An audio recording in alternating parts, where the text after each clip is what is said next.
Hey there, this is Lisa Butters, and today's video is just going to focus on going through a mock or an imaginary Tier 5 weekly review. So this is just an example. The weekly Tier 5s that your regional leaders will hold will be similar to it. Some might be exact, some might be similar, some might use kind of their own formats and styles, but for the most part, we just want to give you an idea of what to expect if you are presenting your customer at a Tier 5 weekly review.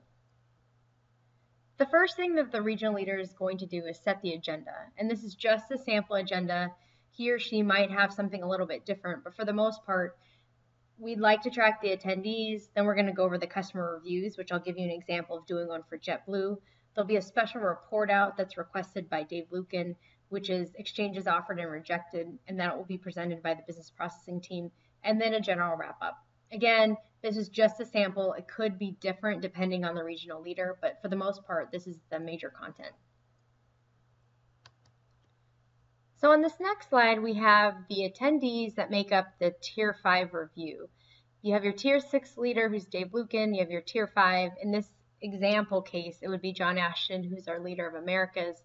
From a CCO perspective, on the Americas side, we have Jason Wilson.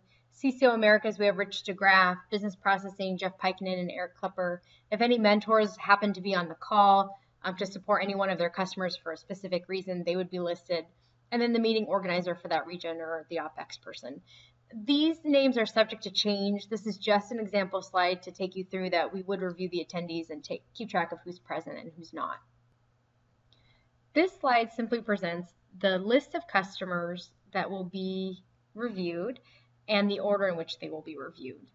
We have hundreds of customers for airlines, and there's no way we can get through them all. So CBMs will be notified in advance by your regional leader if you are expected to present your scorecard so that you can prepare your scorecard, get all your actions down, and then obviously come to the weekly tier meeting to do your presentation.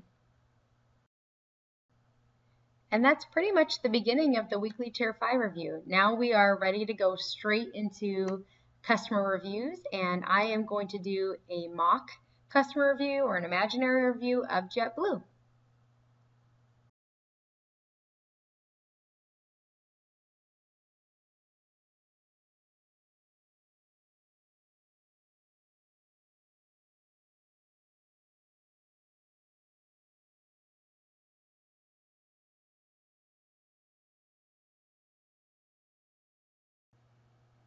Hello, my name is Lisa Butters, and today I'm going to take you through the customer scorecard review for JetBlue.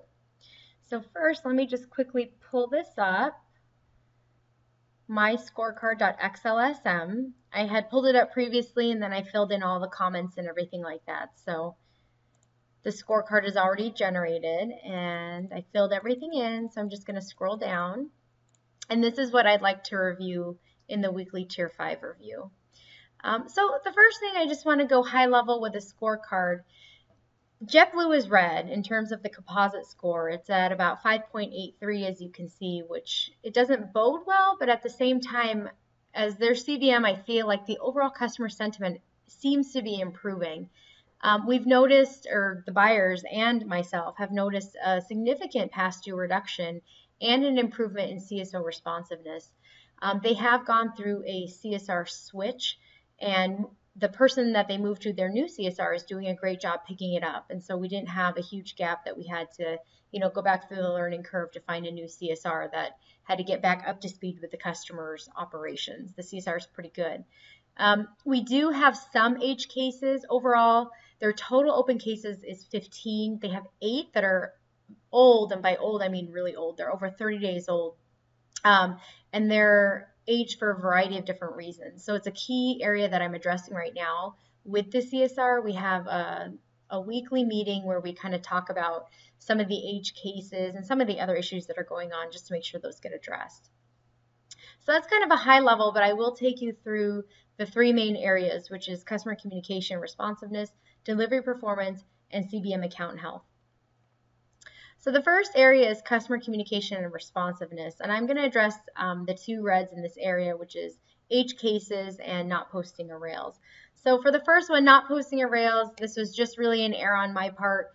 I don't have access to the SharePoint site, so I've sent a request to get it so I can add documents, and that'll be taken care of. So I'm just going to skip that one because that's just something I can take care of easily. By the time we review this customer again, it should be a yes and a green.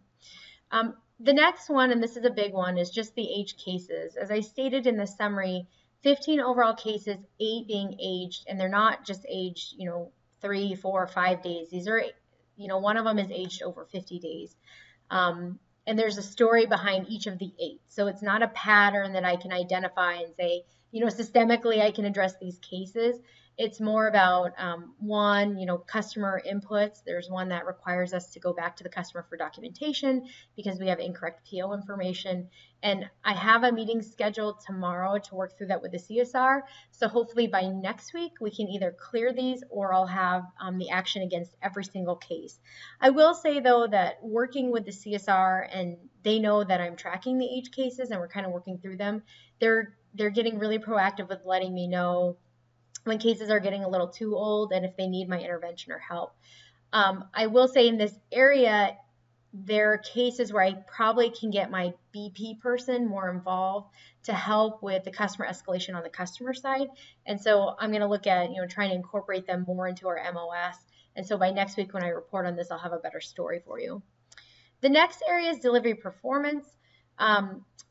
One key area is past due. Obviously, from an OTD standpoint in both spares and R&O, JetBlue looks pretty good. I mean, they're in the 84% range and the 87% range, but obviously we're trying to get to 95% or better. So we do have a way to go there.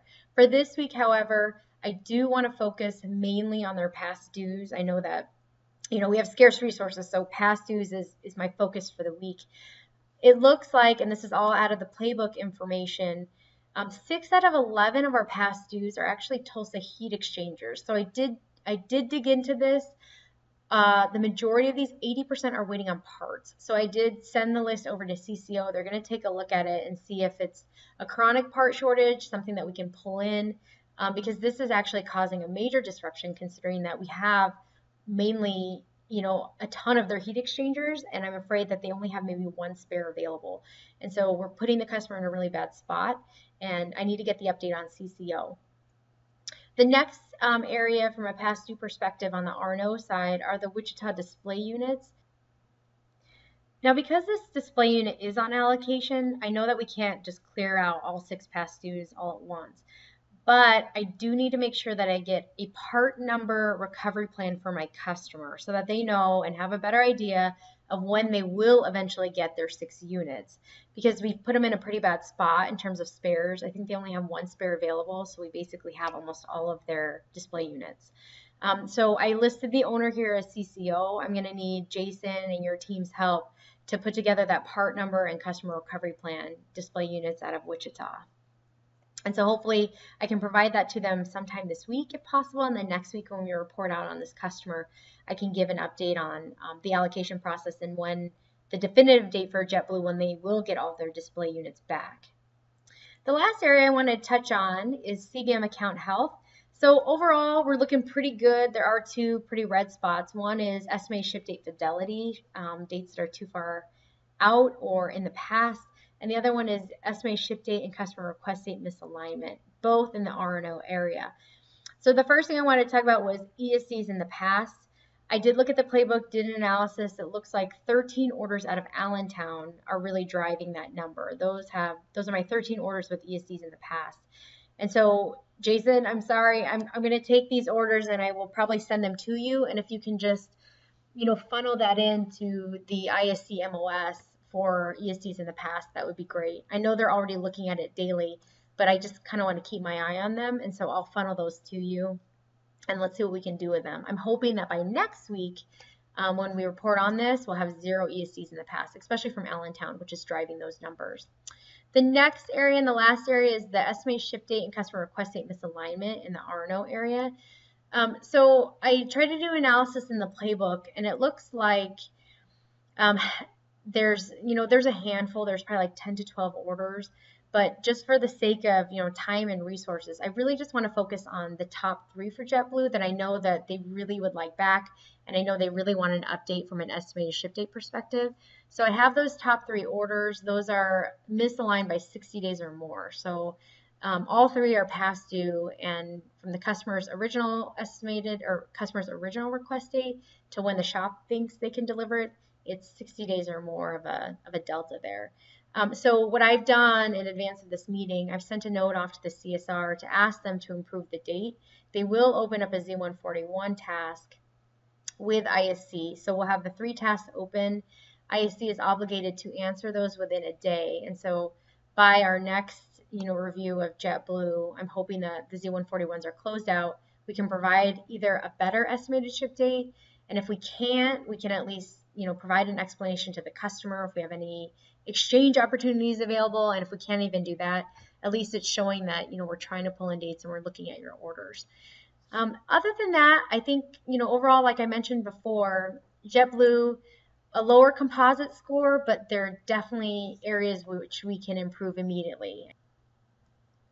So that is the end of the customer review for JetBlue, and I welcome this time for any questions.